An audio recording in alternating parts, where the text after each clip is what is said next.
సర్వాధికారి,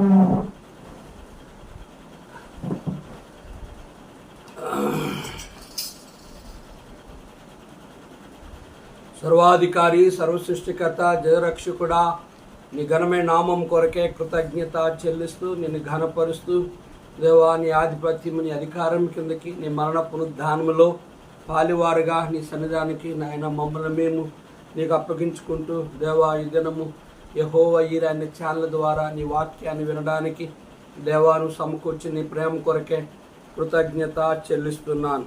ఈ దినము కేంద్ర పాలిత ప్రాంతం కొరకు అయా ప్రార్థిస్తున్నాను. అండమాను నికోబార్ దీవులు, చండీగఢ్, దాద్రా నగరు హవేలా మరియు డామన్ డయా లక్షద్వీపులు అధికారులు, నాయకుల కొరకు ప్రార్థిస్తున్నాను. ప్రభువా, నీ ఏర్పాట్లో దేవా, ఆ రాష్ట్రంలో అండమాన్ దీవులు, నికోబారులో ఆ దీవుల్లో ఉన్న ప్రజలను నీ ఏర్పాట్లో ఉన్న వారిని రక్తంతో కడుగు, నరకం నుంచి విడిపించు. నీ పరలోక రాజ్యానికి ఎవరిని హక్కుదారులుగా చేశావో వారిని రక్షించు.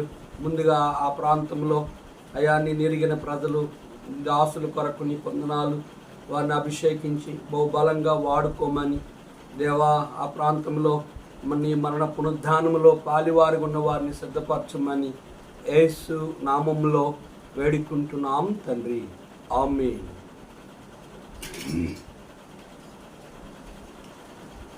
యేసుని నమ్మిడి వారు ఆయన ఉచిత కృపతో నీతిమంతులయ్యెదరు. యేసుని నమ్మిడి వారు ఖర్జూరపు చెట్టు వలె మోవేయుండెదరు. ఖర్జూరపు చెట్టు వలె మోవేయుండెదరు. ఖర్జూరపు మాటలతో రక్షణకై స్తుతించెదరు. ఖర్జూరపు మాటలతో రక్షణకై స్తుతించెదరు. యేసుని నమ్మిడి వారు ఆయన ఉచిత కృపతో నీతిమంతులయ్యెదరు. యేసుని నమ్మిడి వారు నీతి కలు వాయోరను నాటబడి నావారులై. నీతి కలు వాయోరను నాటబడి నావారులై. నేటి సారాము కలిగి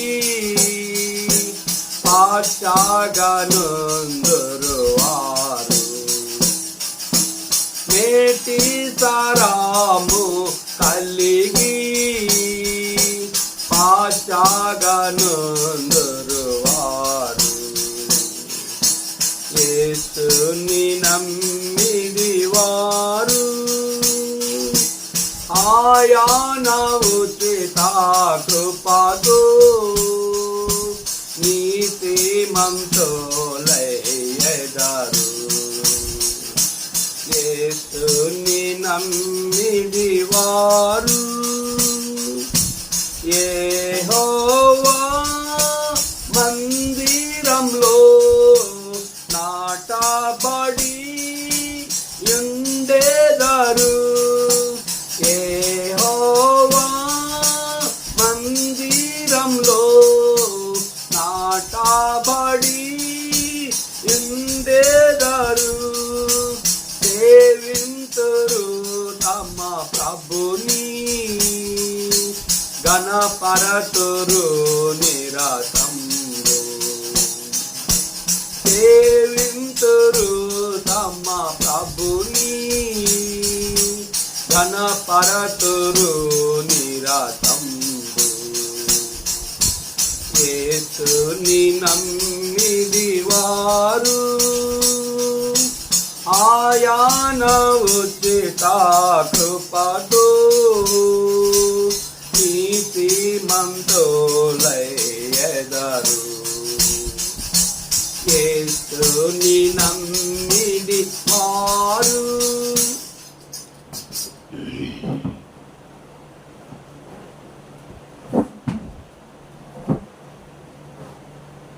దేవుని వాక్యాన్ని చదువుకుందాం. రోమాపత్రిక 13వ అధ్యాయము 8వ వచనం నుంచి చదువుకుందాం. ఒకరికొకడు ప్రేమించుట విషయంలో తప్ప మరేమి ఎవనికి అచ్చి ఉండవద్దు. పొరుగువాని ప్రేమించువాడే ధర్మశాస్త్రమును నెరవేర్చువాడు. ఎల్లనగా వ్యభిచరింపవద్దు, నరహత్య చేయవద్దు, దొంగిలింపవద్దు, ఆశింపవద్దు అనునవియు మరి ఏ ఆజ్ఞ ఉన్న యెడల అదియు నిన్ను వలె నీ పొరుగువాన్ని ప్రేమింపవలనని వాక్యములు సంక్షేపముగా ఇమిడి ఉన్నవి. గ్రంథ వాగ్దానంబులన్నీ నావి, ప్రతి అధ్యాయము వరుస వచనము తాన దివ్య ప్రేమ వాగ్దానంబులు. గ్రంథ వాగ్దానంబులన్నీ నావి.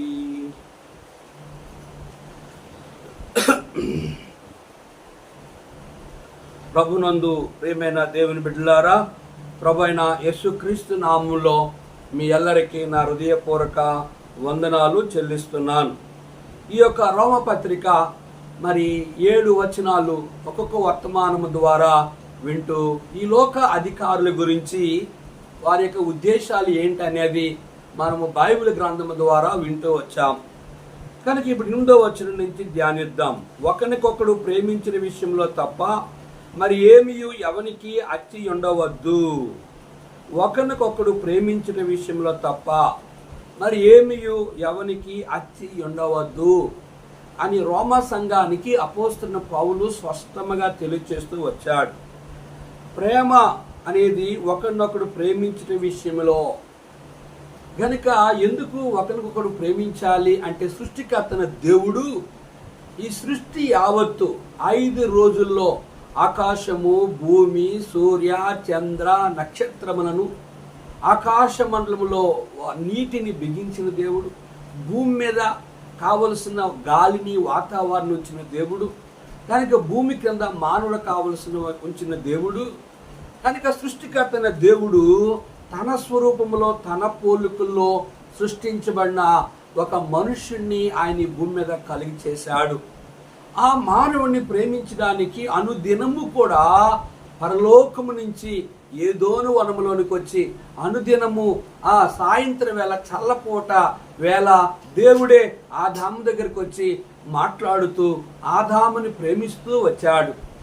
జీవ జంతువులన్నీ గనుక ఆడమొగ ఉండడం చూసిన దేవుడు ఆదాము అనే పురుషుడికి భార్య కావలసి వచ్చి తన ప్రక్కడను తీసి ఒక ఎముకని తీసి తనకి భార్యగా చేసిన దేవుడు వాళ్ళిద్దరితో కూడా ప్రతి చల్లపూట వేళ సాయంత్రం వేళ వచ్చి వాళ్ళని ప్రేమించి వాళ్ళతో ప్రీతిగా మాట్లాడిన దేవుడు. కనుక వారు దేవుని మాట వెనక ఆ పండు తినొద్దన్న పండు తిని పాపం చేసిన కారణము చేత వారు బలి రక్తాన్ని, ఆ గొర్రె రక్తాన్ని, ఆ ఎడ్ల రక్తాన్ని, కోలు రక్తాన్ని, ఆ రక్తం ద్వారా పాపక్షమాపం లేదు గనక తానే లోక పాపను మోసుకుని పోవు దేవుని గొర్రె పిల్లగా ఈ భూమి మీదకి కన్యక గర్భవతి కుమారుని కనును.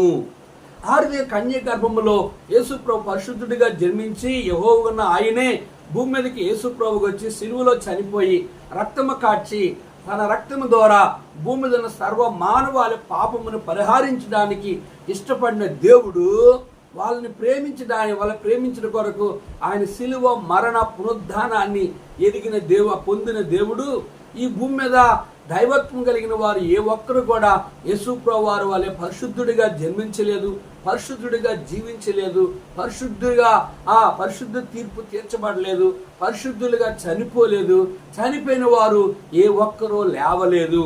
ఆయన చనిపోయిన 3వ దినానికే ఆయన సమాధి ఖాళీ అయ్యింది. ఆయన పరలోకానికి వెళ్ళి ఆ రక్తాన్ని ప్రోక్షించి ఈ భూమి మీదకి వచ్చి తన ప్రజల్ని ప్రేమించిన వాడుగా కనుక ఆయన శిలువ మరణాన్ని పొంది కనుక ఆ రక్తం ద్వారా తన ప్రజల్ని పాపము నుంచి విడిపించాలని ఇష్టపడిన దేవుడు వాళ్ళని ప్రేమించి వాళ్ళకు రక్తాన్ని కాచి ఆయన పరలోకానికి వెళ్ళి పరలోకం సిద్ధపరుస్తున్నాను, పరలోక రాజ్యం లేని ఎలా వచ్చి మీతో చెప్తున్నాన్న దేవుడు పరలోకాన్ని సిద్ధపరుస్తూ ఆయన భూమి మీదకి ఒక దినాన్ని ఆయన రాక మునుపు పరిశుద్ధాత్మ దేవుణ్ణి పంపించాడు. కనుక ఈయన ఎక్కడుంటాడు? పరిశుద్ధాత్మ అంటే ప్రపంచంలో ప్రతి అణువుల్లో ఎక్కడ ఆయన నామములు 2, 3 ప్రార్థన చేస్తారో అక్కడ ఆయన పరిశుద్ధాత్మ దేవుడుగా ఉంటాడు. ఆయన పరలోకాన్ని యేసుప్రభు పరలోకం సిద్ధపరుస్తున్నాడు. ఒకరోజు ఆయన పరలోకం నుంచి భూమి మీదకి వస్తాడు. తను ప్రేమించిన వారిని పరలోకానికి నీ నుండి స్థలంలో మీరు ఉండులాగన మరలా వచ్చి మిమ్మల్ని పరలోకాన్ని తీసుకెళ్తానని చెప్పి ఆయన అంటున్న ఇదిగో నేను త్వరగా వచ్చుచున్నాను. కనుక ఆయన వచ్చిన దినాల్లో యుద్ధాలు, భూకంపాలు, కరువులు, కాటకాలు, జనము, రాజ్యము. కనుక తల్లి కూతురు పడదు, తండ్రి కొడుకు పడదు, అత్త కోడల పడదు. కనుక ఎవని ఇంటి వారే వానికి శత్రువులుగా ఉంటారు. వాంతి వచ్చే ముందు తేరుపులు వస్తాయి. ఒక స్త్రీ ప్రసవించే ముందు నడుము నొప్పి వస్తుంది. యేసుప్రభు వచ్చే మునుపు ప్రపంచం అంతటిలో ఇటువంటి పరిస్థితులన్నీ ప్రపంచం యావత్తు జరగబోతుంది. ఇవి ఏంటి సూచనలు అంటే ఆయన రాబోతున్నాడు. ఆయన ప్రేమించే పరిశుద్ధులని ఎవరి పేరు జీవగ్రంథం ఏ పరిశుద్ధుల పేర్లు ఏ సేవకుని పేర్లు రాయబడ్డాయో ఎవరు అంతవరకు రక్షించబడి ఆయన కొరకు యోగ్యముగా నమ్మకముగా ఆయన దగ్గరికి వచ్చి తమ పాపములు ఒప్పుకొని ఆయన రక్తములో బాప్తిసం పొంది ఆయన రక్షించబడి ఆత్మ తీవ్రత కలిగి ప్రభుకి ఇష్టలుగా జీవిస్తారో వారిని మాత్రమే పరలోకానికి తీసుకురావడానికి ఆయన తను ప్రేమించిన వారు. ఎందుకు ప్రేమించాడంటే తన స్వరూపం ఇచ్చాడు మానవునికి, తన పోలికనిచ్చాడు, తన జీవం తన ఊపిరినిచ్చాడు. కనుక ఈ మానవాళిని తన ప్రేమించాడు గనక, తన రక్తంతో తన పాపములు కడిగాడు గనక, వారిని క్షమించాడు గనక వారిని పరలోకములో యుగ యుగములో తనతో ఉండడానికి ఆయన భూమి మీదకి తన ప్రజలైన వారిని తీసుకెళ్ళడానికి రాబోతూ ఉన్నాడు. మరి భూమి మీద యేసుప్రభు నమ్మని అన్యజనులు, యేసుప్రభు నమ్మేమని చెప్పుకునే క్రైస్తవులు, యేసుప్రభు నమ్ముకుని చెప్పుకునే విశ్వాసులు, యేసుప్రభు నమ్ముకుని సేవ చేస్తానని చెప్పిన సేవకులు, వీళ్ళు 4 దేవుని ఏర్పాట్లో ఎవరు లేరో వారు ఈ లోకంలో ఒకరోజు చనిపోతే మనుషులు ఒకసారి మృతి పొందుతారు. ఆ తర్వాత తీర్పు జరుగుతుంది. తీర్పు అయిన తర్వాత ఈ 4 జాబితా కలిగిన మనుషులే యేసుప్రభువును తునీకరించిన వారు, అసహించుకున్న వారు, ఆయన మాకు దేవుడు కాడు అనుకున్న వారు అందరూ కూడా యుగయుగాలు ఉండే నరకానికి వెళ్తారు. నరకములో పండ్లు కొరుకుట, కేకలు పెట్ట, ఏడ్చుట, రోధించుట, రొమ్ము కొట్టుకునుట. యుగ యుగములు నరకములో వారు ఆత్మ కాలుతూ ఉంటది కానీ బూడిది కాదు. పరలోకానికి వెళ్ళిన పరిశుద్ధులు తెల్లని వస్త్రాలు ధరించుకొని పరిశుద్ధులని ప్రతిగానము చేయొచ్చు.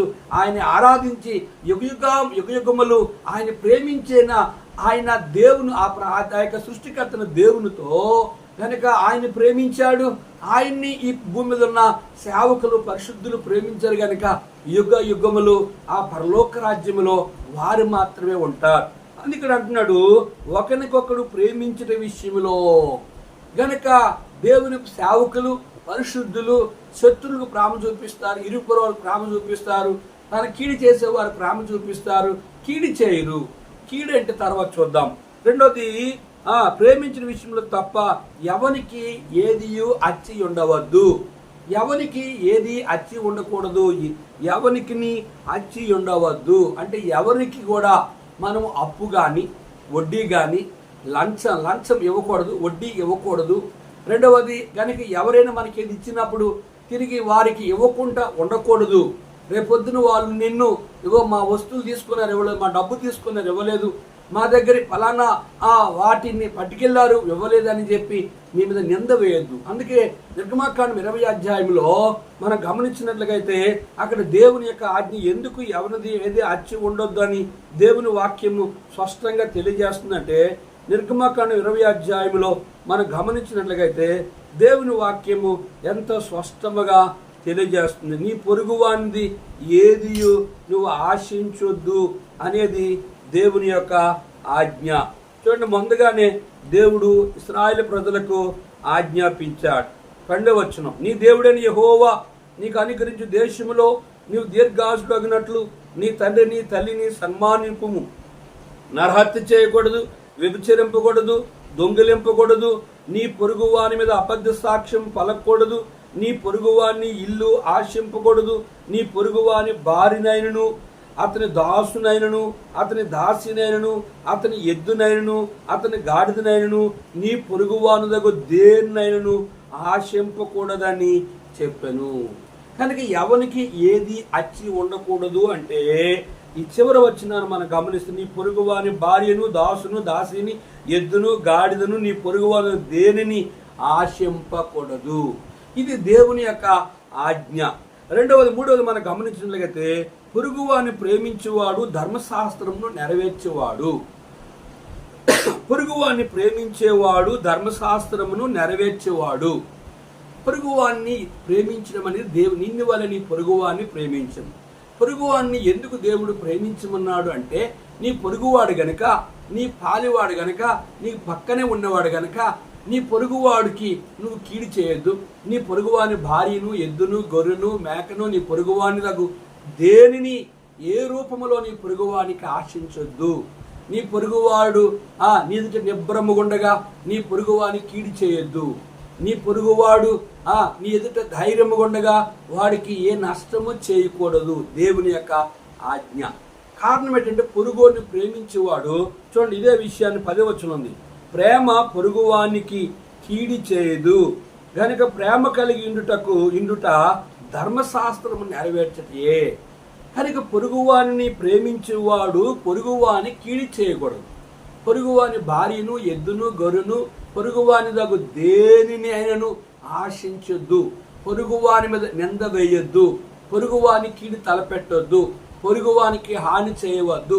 పొరుగువాని భార్యతో గాని పొరుగువాని దగ్గు దేనిని వానికి అచ్చి ఉండవద్దు అనేది దేవుని యొక్క ఆజ్ఞ.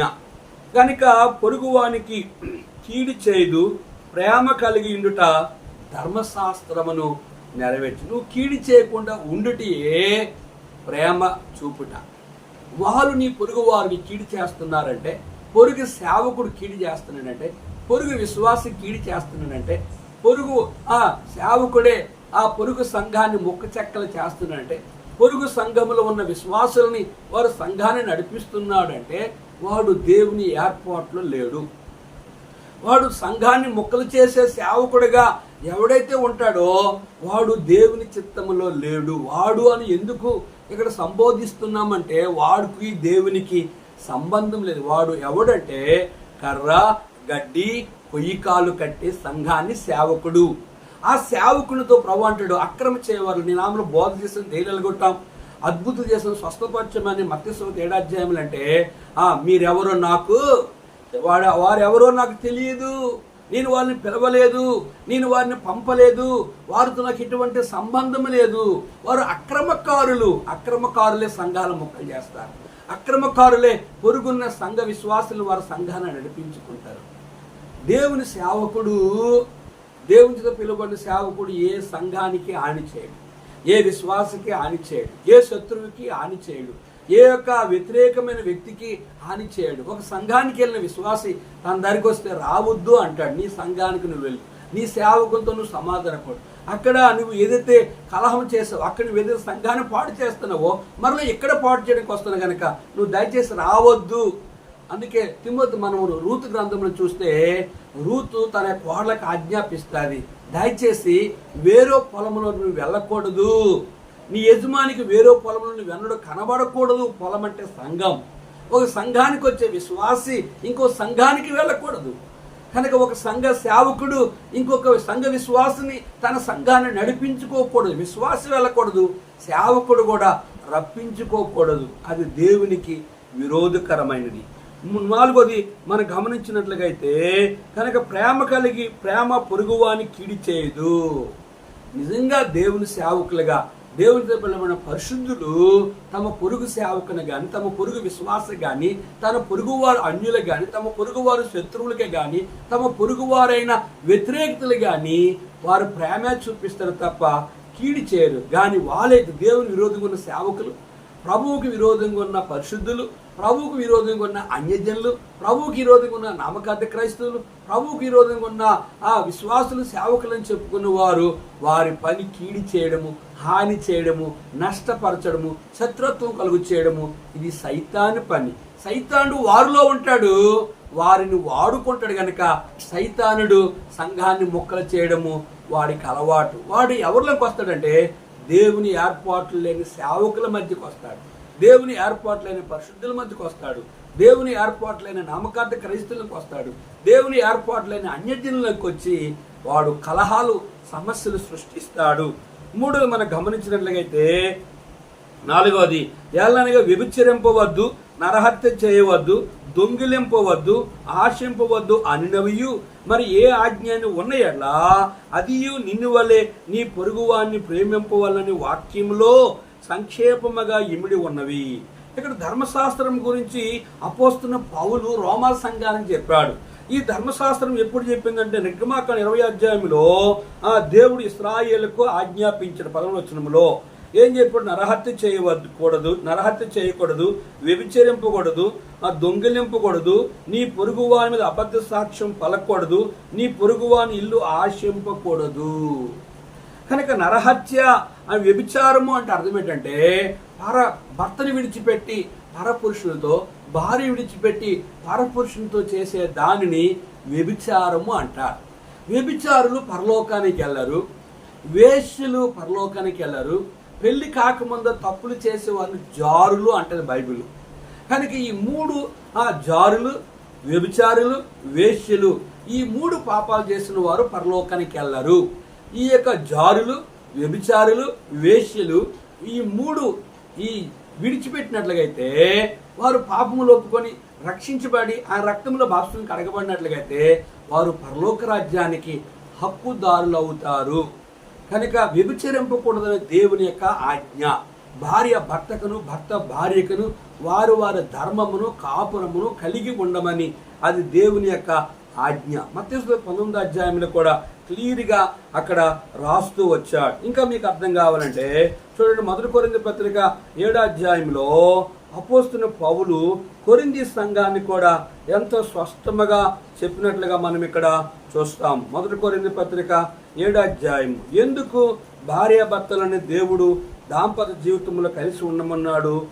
మీరు వ్రాసిన వాటి విషయం స్త్రీని ముట్టకుంటే పురుషునికి మేలు, ఆయనను జారత్వం జరుగుచున్నందున ప్రతి వానికి సొంత భార్య ఉండవలను, ప్రతి స్త్రీకి సొంత భర్త ఉండవలను, భర్త భార్యకును అలాగనే భార్య భర్తకును వారు వారి ధర్మము నడపవలను. చూసారా, ధర్మశాస్త్రం ఏం చెప్తుంటే భార్య భర్తకును, భర్త భార్యకును వారు వారి కాపురమును కలిగి ఉండాలి. మోహపు చూపు వ్యభిచారం కన్నా నేరము, పరస్త్రీ రొమ్ము నీ వేళ్ళ కౌగిలించుకుందువు అనేది బైబిలు సెలవిస్తుంది. కనుక నరహత్య చేయకూడదు, వ్యభిచరింపకూడదు. ఎందుకంటే ఈ దేహము దేవునికి ఆలయం. కనుక భార్య భర్తలు అంటే ఇద్దరు కాదు, ఒక్కరే. భార్య అంటే ముండము, భర్త అంటే శిరస్సు. యేసుప్రభు వారికి సంఘము శిరస్సుగా ఉంది. యేసుప్రభు సంఘం అనే భార్యకు శిరస్సుగా ఉన్నాడు. కనుక ఒకే శరీరంగా, ఒకే ఆత్మగా, ఒకే హృదయముగా, ఒకే మాటగా ఒకరు ఆ భార్య అనే సంఘము. యేసుప్రభు వారు ప్రతి విషయంలో ఆయన మాట్లాడినది. అలాగే విశ్వాసులైన భార్య, సేవకురాలైన భార్య భర్త మాట వినాలి. చాలా మంది పాస్టమ్మ మాటలే వింటారు, అమ్మగారు ఏం చెప్తే అదే వింటారు. చాలా మంది విశ్వాసులు ఆ భార్య ఏం చెప్తుంది అదే వింటారు. భార్యకేమో శిరస్సు భర్త, భర్తకి శిరస్సు యేసుప్రభు వారు. కనుక ఇంటిని పరిపాలన చేసింది భర్త అయి ఉండాలి. కనుక భర్తకి కానీ సేవకుని కానీ శిరస్సు ప్రభువు. కనుక భర్త విశ్వాసైన భర్త కూడా సేవకుడు దైవ చిత్తాన్ని కనుగొని తాను ఏదైనా ఒక నిర్ణయాన్ని చేసి దేవుని చిత్తాన్ని కనుగొని చేయగలిగి ఉండాలి. అప్పుడే దేవుడు వారిని అంగీకరిస్తాడు. ఏ ఇంటిలో భార్య శిరస్సుగా ఉండి ఆ కళ్ళు ద్వారా తన చేతి ద్వారా తన తాళం తీసుకొని అధికారాన్ని చేసి తన ఇంటిని పరిపాలన చేస్తాడో అక్కడ సైతానుడు ఉంటాడు. ఏ సంఘములో పాస్టమ్ములే చక్రాలు తిప్పుతారో వాళ్ళ అధికారం చలిస్తారో అక్కడ సైతానుడు 100% అందుకు బైబిల్ చెప్తుంది బండ మీద సర్పజాడ. అంటే ఆ సంఘములో సైతాను పరిపాలన జరుగుతుంది అనేది అక్కడ అర్థం. ఆ సేవకుడు భార్యలారా మీ భర్తకు లోబడని చెప్పడు, ఎందుకంటే ఈయన అలాడుకు లోబడతాడు కనుక భర్తలారా మీ భార్యకి మీ భార్యలారా మీ భర్తకు లోబడండి అని వాళ్ళు చెప్పలేరు. ఎందుకు చెప్పలేరంటే వారు వాక్యానుసారం జీవిస్తే వారు చెప్పగలిగే ధైర్యం వారికి ఉంటుంది. కనుక ఒకరు చూస్తే వ్యభిచరింపవద్దు, రెండోది నరహత్య చేయొద్దు. నరహత్య ఎందుకు చేయకూడదు? ఒక మనిషి మీద శత్రుత్వం బట్టి, కోపాన్ని బట్టి, ఒక మనిషినికి విరోధ భావాన్ని బట్టి ఎందుకు చంపడు? ఆ మనిషిని నువ్వు చంపొచ్చు కోపంతో, కానీ ఆ మనిషిలో ఉన్న దేవుని ఆత్మను తీసేవాడు గనుక దేవుడు నిన్ను క్షమించడు. కనుక నరుని ఆత్మ యెహోవా పెట్టిన దీపం కనుక ఆయన ఇచ్చే జీవాన్ని తీసే హక్కు నీకు లేదు. నీ శత్రువుని కానీ నీ భార్యని కానీ బిడ్డలు కానీ ఎవరినే కానీ నువ్వు చంపడానికి నీకు హక్కు లేదు. ఒకటి వ్యభిచరింపకూడదు, రెండోది నరహత్య చేయకూడదు, మూడోది దొంగలింపకూడదు. అంటే ఇతరుల నీది కాని వస్తువుని దొంగతనం చేయకూడదు. నీది కాని భార్యని, నీది కాని వేరే వాడి భార్యని నువ్వు తీసుకెళ్ళిపోకూడదు. కనుక నీది కాని సంఘాన్ని నువ్వు నీది కాని సంఘాన్ని, ఆ సంఘ విశ్వాసాన్ని సంఘాన్ని నడిపించుకోకూడదు. నీది కాని ఆ సంఘములో కలహాలు సృష్టించకూడదు. నీది కాని సంఘ విశ్వాసులని నీ వైపు వాళ్ళ డబ్బుని మళ్లించుకోకూడదు. దేవుడు అదే దొంగతనం అంటాడు. అందుకే మలాకి గ్రంథము 3వ అధ్యాయంలో ప్రభు అంటాడు, ఇశ్రాయేలీయులు దేవుని ద్వారా ఎలా దొంగతనం చేసిన మానవుడు దేవుని యొద్ద దొంగిలించిన అయితే మీరు నా యొద్ద దొంగిలించితిరి. దేని విషయంలో మేము యొద్ద దొంగిలించి మీరు అందరు కదా 10వ భాగమును ప్రతిష్టార్పణ ఈయకే దొంగిలించితిరి. ఈ జనులందరూ నా యొద్ద దొంగిలించునే ఉన్నారు, మీరు శాపగ్రస్తులై ఉన్నారు. నా మందిరములో ఆహారం ఉన్నట్లు 10వ భాగం అంతా మీరు నా మందిరపు నిధుల్లో తీసుకొని రండి. దీన్ని చేసి మీరు నన్ను శోధించిన యెడల నేను ఆకాశ వాక్యములు విప్పి పట్టజాలంతో విస్తారముగా దీవుల్ని కుమ్మరించదునని సైన్యములకు అధిపతి యెహోవా సెలవిచ్చున్నాడు. మీ పంటను తినివే పురుగులను గద్దించుదును, అవి మీ భూ పంటను నాశనం చేయవు. మీ ద్రాక్ష చెట్లు అకాల ఫలము రాల్పగా ఉండునని సైన్యములకు అధిపతి యెహోవా సెలవిచ్చున్నాడు. అప్పుడు ఆనందకరమైన దేశంలో మీరు నివసించురు కనుక అన్యజనులందరూ మిమ్మల్ని ధన్యులందరూ. సైన్యములకు అధిపతి యెహోవా సెలవిచ్చున్నాడు. గమనించారా? కనుక మానవుడు దేవుని యొద్ద దొంగిలేనా? కనుక మీరు నా తట్టు తిరిగిన యెడల నేను మీ తట్టు తిరుగుదునని సైన్యములకు అధిపతి యెహోవా సెలవిచ్చు. మీ పితరుల నాటి నుండి మీరు నా కట్టడలను గైకొనక వాటిని త్రోసివేసి. దేవుని మాట వినలేని సేవకుడే ఇతర సంఘ విశ్వాసాలను దొంగతనం చేస్తాడు. ఇతర సంఘ విశ్వాసాలను తమ సంఘాన్ని నడిపిస్తాడు. వాళ్ళు దశంభాగాలను ఆయన నడిపించుకుంటాడు. అర్థమైందా? కనుక ఆ రీతిగా ప్రభువుకు విరోధకరమైన దొంగతనము, ఒక దొంగతనము నీ తల్లి ఆస్తి కానీ, నీ తండ్రి ఆస్తి కానీ, నీ తండ్రి జోగులు కానీ, నీ తల్లిదండ్రుల ఇంట్లో కానీ. కనుక మనం ఆది కాండంలో చూసినట్లయితే దీన ఆ యొక్క రెబెకా ఆ యొక్క తల్లిదండ్రుల యొక్క గృహదేవతను తీసుకొచ్చింది. లేమ్మా నా గృహదేవత లేదు వెతుకుతానంటే నాన్న నేను లేవకూడదని అబద్ధం చెప్పింది. యాకోబు అన్నాడు ఎవరి దరి దొరికితే వాళ్ళు చంపేస్తానని చెప్పాడు. కానీ రాహేలు అలాగే దేవుని కోపానికి విరోధై అన్య దేవతను, వారి తండ్రి యొక్క దేవత బొమ్మను దొంగతనం చేస్తూ వచ్చింది. ప్రియా సహోదరుడా, కనుక అననీయ షపేరాలు అబద్ధలాడి భర్త చనిపోతే భార్యకి చెప్పలేదు, భార్య చనిపోతే ఆ బంధువులకి ఆ ఇంటి వారికి చెప్పలేదు. వారిద్దరూ మందిరంలో చనిపోతే కనుక భర్తని ముందు సమాధి చేశారు. కనుక అది మీ యొద్దున్నప్పుడు మీదే కదా, అది అమ్మిన పిమ్మట మీ వశమై ఉండలేదా? కృతజ్ఞత, సమర్పణ, ప్రతిష్టార్పణ, దశమ భాగం, ప్రథమ ఫలము, ఆస్తిలో భాగము ఇవి దేవునికి ఇవ్వవలసినవి. కనుక వాటిని కూడా చాలామంది విశ్వాసులు, సేవకులు కూడా దొంగతనం చేసేవారు కోకోళ్ళలాగా ఉన్నారు. ప్రియ సహోదరుడా, విశ్వాసవే అని చెప్పుకుని జీవితంలో, సేవకుడు అని చెప్పుకుని జీవితంలో దేవునికి ఇచ్చిన ప్రతి దాంట్లో కానీ సంఖ్యాకాలం రాయబడదు. లేవీలు ఇచ్చిన దశమ భాగంలో ఆ దశమ భాగంలో దశమ భాగం తీసి నువ్వు దేవుని మందిరానికి దేవునికి కానుక పెట్టులో వేయాలి. దేవునికి ఇచ్చి తిరిగి అడగాలి, ప్రభు ఇదిగో నీకు ఇస్తున్నాను తిరిగి నాకు ఇయ్యు అని ఆయన అడగాలి. అది దేవుని యొక్క చిత్తము. కనుక నరహత్య చేయకూడదు, వ్యభిచరింపకూడదు, నరహత్య చేయకూడదు, దొంగిలింపకూడదు, ఆశింపవద్దు అనునవియు ఏ ఆజ్ఞను ఉన్న ఎడలా అది నిన్ను వల్ల నీ పొరుగువాణ్ణి ప్రేమింపు వల్లని వాక్యములో సంక్షేపముగా ఇమిడి ఉన్నవి. వాక్యములో నిన్ను వల్ల నీ పొరుగువాణ్ణి ప్రేమింపు వలన మాట 10వ వచనం మళ్ళా జ్ఞాపకం. ప్రేమ పొరుగువాని కీడి చేయదు, ప్రేమ కలిగినటకు ధర్మశాస్త్రమును నెరవేర్చితే. గనుక ప్రేమ కలిగి ఉంటే కనుక వ్యభిచారము జరగదు, నరహత్య జరగదు, దొంగతనము జరగదు, తనది కాని దానిని ఆక్రమించుకుని వానికి శ్రమ అని లేఖనంలో రాయబడుతూ వచ్చింది. కనుక ఇంకా మనం గమనించినట్లుగా అయితే ఇక్కడ చూడండి 11వ వచనం, మరియు మీరు కాలమును ఎరిగి నిద్ర మేలుకొని వేలాయినదని తెలుసుకొని అలాగు చేయండి. మనము విశ్వాసులమైనప్పటికంటే ఇప్పుడు రక్షణ మనకు మరి సమీపముగా కాలము నెరిగి నిద్ర మేలుకొని వేలాయినదని తెలుసుకొనిడి. కాలము నెరగాలి, కాల సమయాన్ని తెలుసుకోవాలి. కనుక సమయమును మనము అజాగ్రత్తగా ఉండకుండా దేవుని వాక్యము మనకేమి సెలవిస్తుంది అని మనం గమనించినట్లుగైతే కనుక సమయమును సద్వినియోగము కొలస్సీ పత్రిక 4వ అధ్యాయము 5వ వచనములో సమయం పోనీక సద్వినియోగము చేసుకొనొచ్చు సంఘమునకు వెలిపిటి వారి ఎడల జ్ఞానం కలిగి నడుచుకొనుడి. ప్రతి మనుషునికి ఎలాగ ప్రత్యుత్తరం ఇవ్వవలనో అది మీరు తెలుసుకొనుటకై మీ సంభాషణ ఉప్పు వేసినట్లు ఎల్లప్పుడూ రుచికలదుగాను కృపాసహితముగాను ఉండనీడి. సమయము సద్వినియోగం చేసుకోవాలి. ఇక్కడ రాయబడిన లేఖన భాగాన్ని మనం గమనిస్తే మీరు కాలమును ఎరిగి నిద్ర మేలుకొని వేళ అయిందని తెలుసుకోండి. నిద్ర అంటే రాత్రి. కనుక కాలము ఎరగాలి, సమయాన్ని సద్వినియోగం చేసుకోవాలి.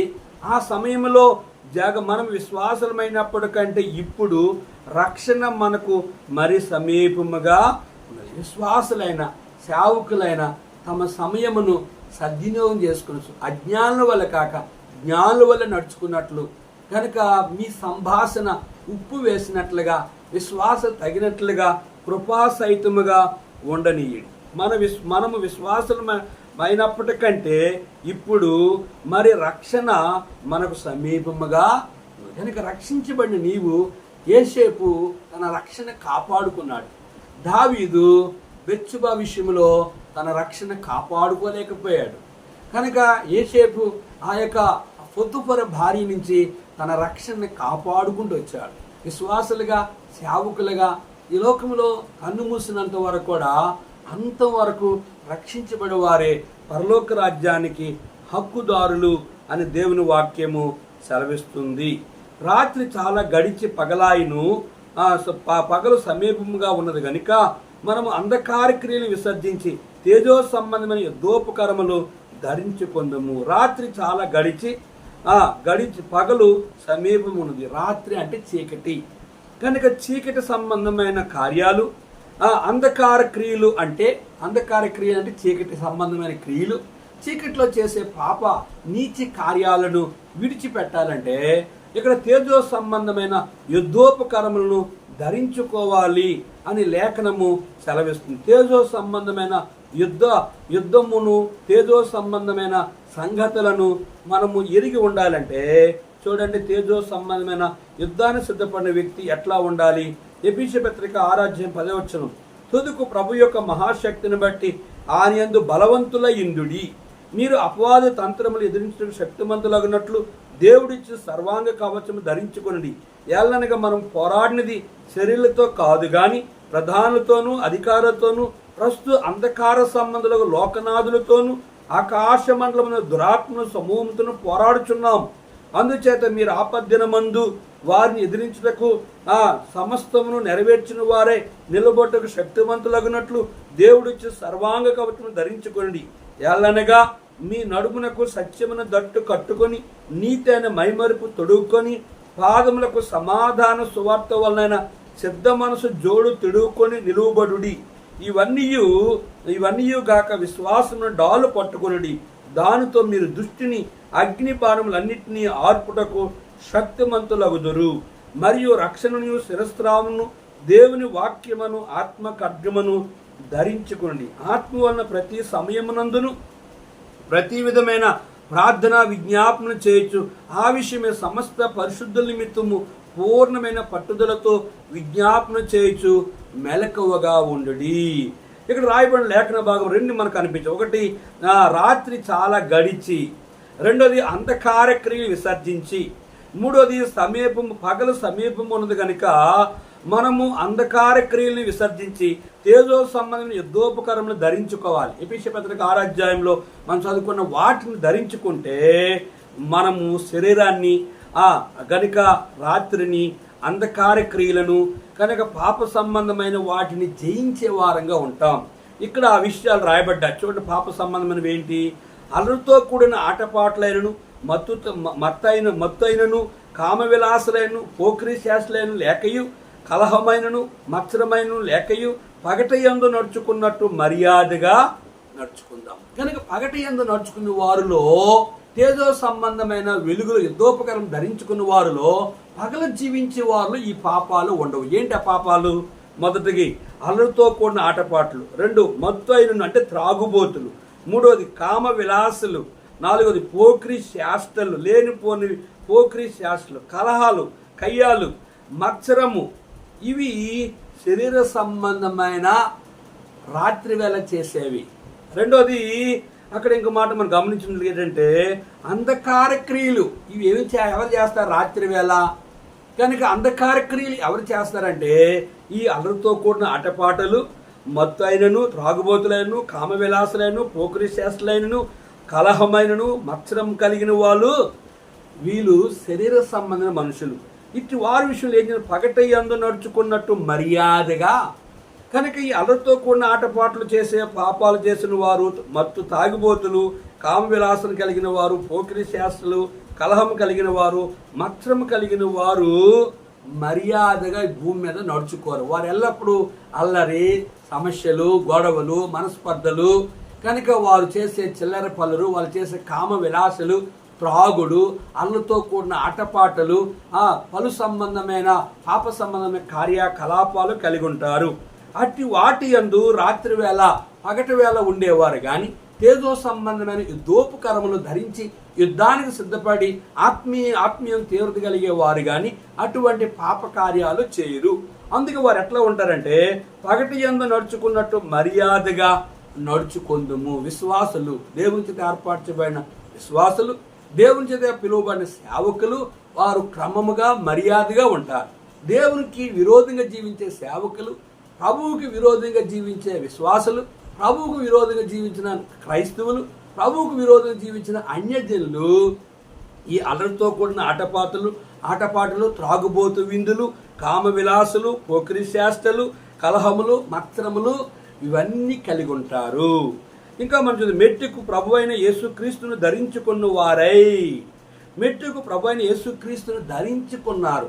ప్రభు అయిన యుద్ధానికి వెళ్ళిన వ్యక్తి మనం ఎఫెసీయుల పత్రికలో చదువుకున్న మాటలన్నింటినీ కూడా యుద్ధానికి వెళ్ళిన శిరస్త్రావము కనుక కవచము, డాలు, కత్తి కనుక యుద్ధ సామాగ్రి వేసి సిద్ధపడివాడు క్రీస్తును ధరించుకొని ప్రభువు కొరకు బ్రతికే వ్యక్తిగా ఉంటాడు. వాడు ఎల్లప్పుడూ అపవాదైన సాతానుతో ప్రార్థన ద్వారా అపవాదను జయిస్తాడు. విశ్వాసం ద్వారా అపవాది క్రియలు జయిస్తాడు. ప్రార్థన ఆత్మీయ జీవితంలో ప్రభువుకు సమీపం ఉంటాడు కనుక శత్రు కార్యాలన్నీ జయించగలిగి క్రీస్తును ధరించుకుంటాడు. అపోస్తలుడైన పౌలు అంటాడు, నేను క్రీస్తుని పోలి నడుచుకునే ప్రకారంగా మీరు నన్ను పోలి నడుచుకొనుడి. కనుక ప్రభు అయిన యేసుక్రీస్తు వారిని పోలాలి, అపోస్తలుడైన పౌలు పోలి నడుచుకోవాలి. బైబిల్ గ్రంథం ఏం సెలవిస్తుందో మన ముందున్న సేవకులు మనకు మాదిరిగా యోగ్యమైన సేవకులు, యోగ్యమైన పరిశుద్ధులు ఏ రీతికైతే జీవించారో వారి మంచి ప్రవర్తన అనుసరించి క్రీస్తును ధరించుకునే వారంగా మనం ఈ లోకములో నడుచుకోవాలి. శరీరేచ్ఛలను నెరవేర్చుటకు శరీర విషయమై ఆలోచన చేసుకొనకుడి. శరీర విషయంలో ఆలోచన చేసుకొనకుడి. శరీర విషయంలో నెరవేర్చుకుంటకు ఎవరు శరీర కార్యాలు ఆలోచన చేస్తారంటే అందుకే మనము చాలాసార్లు జ్ఞాపం చేస్తాను. గలతీ పత్రిక 6వ అధ్యాయంలో మనం గమనించిన గలతీ పత్రిక 6వ అధ్యాయంలో క్లియర్గా మనకు కనిపిస్తుంది. చూడండి, గలతీ పత్రిక 5వ అధ్యాయము 16వ వచనం, నేను చెప్పినది ఏమనగా ఆత్మానుసారం నడుచుకునడి, అప్పుడు మీరు శరీరేచ్ఛలు నెరవేర్చరు. శరీరము ఆత్మకును, ఆత్మ శరీరమునకు విరోధముగా అపేక్షించిన గనుక ఇవి ఒకదానికొకటి వ్యతిరేకముగా ఉన్న గనుక మీరు ఏవి నిశ్చయింతురో వాటిని చేయుకుందురు. మీరు ఆత్మతో నడిపింపబడినలా ధర్మశాస్త్రమునకు లోనైన వారు కారు. శరీర కార్యములు స్పష్టమై ఉన్నవి. అవేవనగా జారత్వము, అపవిత్రత, కామకత్వము, విగ్రహారాధన, అభిచారము, ద్వేషము, కలహము, మత్సరము, క్రోధము, కక్షలు, భేదములు, విమతములు, అసూయలు, మత్తతులు, అల్లతో కూడిన ఆటపాటలు మొదలైనవి. వీటిని గురించి మునుపు నేను చెప్పిన ప్రకారము ఇట్టి వాటిని చేయవారు దేవుని రాజ్యమును స్వతంత్రించుకొనరని మీతో స్పష్టంగా చెప్తున్నాను. అయితే ఆత్మ ఫలములు ఏమనగా ప్రేమ, సంతోషం, సమాధానం, దీర్ఘశాంతం, ధైర్యత్వం, మంచితనము, విశ్వాసము, సాత్వికము, ఆశానిగ్రహము, ఇట్టి వాటికి విరోధమే ఏమీ లేదు. క్రీస్తు యేసు సంబంధులను, శరీరమును దాని హెచ్చలతోనూ దురాశలతోనూ సిలువ వేసి ఉన్నారు. మనము ఆత్మను అనుసరించి జీవించేవారం అయితమా ఆత్మను అనుసరించి క్రమముగా నడుచుకుందుము. ఒకరినొకరు వివాదమునకు రేపకయు, ఒకరి యందొకరము అసూయ పడకయు, వృధాగా అతిశయ పడకయు ఉందుము. ఈ మాటలు కలిగిన ఆ గలతీ పత్రికను చదువుకునే లేఖన భాగాన్ని ఎవరైతే వీని అనుసరిస్తారో నిజమైన సేవకుడు పక్క సేవకుడికి జోలెల్లడు. నిజమైన విశ్వాసి ఇంకొక సేవకుడితో ఇంకో సంఘముతో ఎటువంటి సంబంధాలు, వాళ్ళు ఇక్కడికి వెళ్ళడము, అక్కడికి వెళ్ళడం, ఆ సేవకుడు స్థానిక సేవకుడు చెప్పకుండా ఇంకో సేవకుడు రావడము, అక్కడ పెళ్ళిళ్ళు చేయడము, అక్కడ మీటింగ్లు పెట్టడము, ఆ సంఘాల్లో దూరడము, వాళ్ళ ఇంట్లో దూరడము, ఇది దౌర్భాగ్య బ్రతుకు. నిర్దినాన్ని ఎంత దుర్మార్గులుగా సేవకులని చెప్పి, క్రైస్తులని చెప్పుకొని, దేవుని వాక్యం ఎదుగుమని చెప్పుకొని ఎరగమన్నట్టుగా శరీరానుసరులుగా జీవిస్తున్నారు. చాలా జాగ్రత్త. దేవుని ఉగ్రత నీ మీదకి వస్తుంది. నువ్వు క్రమముగా దేవునికి ఇష్టకరంగా బ్రతకపోతే, నువ్వు ఆత్మ సంబంధముగా జీవించినట్లయితే నీ ద్వారా ఏ విశ్వాసం కానీ, నీ ద్వారా ఏ సేవకునికే కానీ, నీ ద్వారా అన్యుడికే కానీ, నీ ద్వారా శత్రువుకే కానీ ఎటువంటి కీడు జరగదు. అట్టి ఆత్మ సంబంధమైన సేవకులుగా, అట్టి ఆత్మ సంబంధమైన విశ్వాసాలుగా బ్రతికితేనే నువ్వు పరలోకంకి వెళ్తావు. ఏ భక్తుల వ్యాసాల, మోసాల, కుట్రలు, కుతంత్రాలు, రాజకీయాలు చేయొచ్చు కానీ బైబిల్ భక్తిలో కుట్రలు, కుతంత్రాలు, రాజకీయాలు పనికిరావు. చాలా జాగ్రత్త.